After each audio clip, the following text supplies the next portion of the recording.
ഇത്രയും നേരം ഞാൻ മിണ്ടാ നിന്നത് എന്റെ മാന്യത. അത് നിന്നോടുള്ള ബഹുമാനം കൊണ്ടൊന്നുമല്ല. ദേ, ഈ ശ്രീലുവിനെ ഓർത്തിട്ടാ. ഇനി നീ ഇവളെ ചുറ്റിപ്പറ്റി നിൽക്കുന്ന ഞാൻ കണ്ട പൊന്നു മോനെ ശരത്തെ നീ തീർന്നു. പിന്നെ എന്റെ ഭാര്യയ്ക്ക് നിന്നെ പോലൊരു വായി നോക്കിയിട്ട് ഒരു ഗിഫ്റ്റും വേണ്ട. അവൾക്ക് എന്ത് വേണേലും വാങ്ങിച്ചു കൊടുക്കാൻ അവളുടെ ഭർത്താവായ ഞാനുണ്ട്. അതിന് പുറത്തുനിന്ന് ഒരുത്താൻ വേണ്ട. വീട്ടിൽ കമ്മട്ടുണ്ടെങ്കിൽ ഇന്ന് കുറച്ച് കൂടുതൽ അടിച്ചു വെച്ചോ. ഇന്നത്തോടെ എല്ലാം തീരും. അതിനുശേഷം ഋഷി ശരത്തിനെ തള്ളി മാറ്റിക്കൊണ്ട് ഓഫീസിൽ നിന്ന് ഇറങ്ങിപ്പോയി. ശരത്ത് എന്ത് ചെയ്യണമെന്നറിയാതെ നാണം കെട്ടി നിന്നു. ശ്രീലക്ഷ്മിയുടെ കമ്പനി ശരിക്കും ഒരു വലിയ നഷ്ടത്തിലേക്കാണ് പോയിക്കൊണ്ടിരുന്നത്. ആ സമയത്താണ് ശരത് പാർട്ട്ണറായി വന്നു കയറിയത്.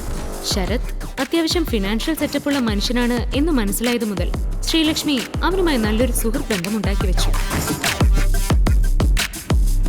തന്റെ കമ്പനിയുടെ ഇപ്പോഴത്തെ അവസ്ഥ വെച്ച് ശരത്ത് കൂടെ വേണ്ടത് ശ്രീലക്ഷ്മിയുടെ ആവശ്യമായിരുന്നു. അപ്പോഴാണ് ഋഷിയുടെ ഓരോ കാട്ടിക്കൂട്ടലുകൾ. എന്തിന്റെ കേടായിരുന്നു എനിക്ക്. ഇനിയിപ്പോ ശരത്ത് നമ്മുടെ കമ്പനിക്ക് വേണ്ടി ഷെയർ ഇടുമെന്ന് തോന്നുന്നില്ല. എന്റെ ഒരു തലവിധി.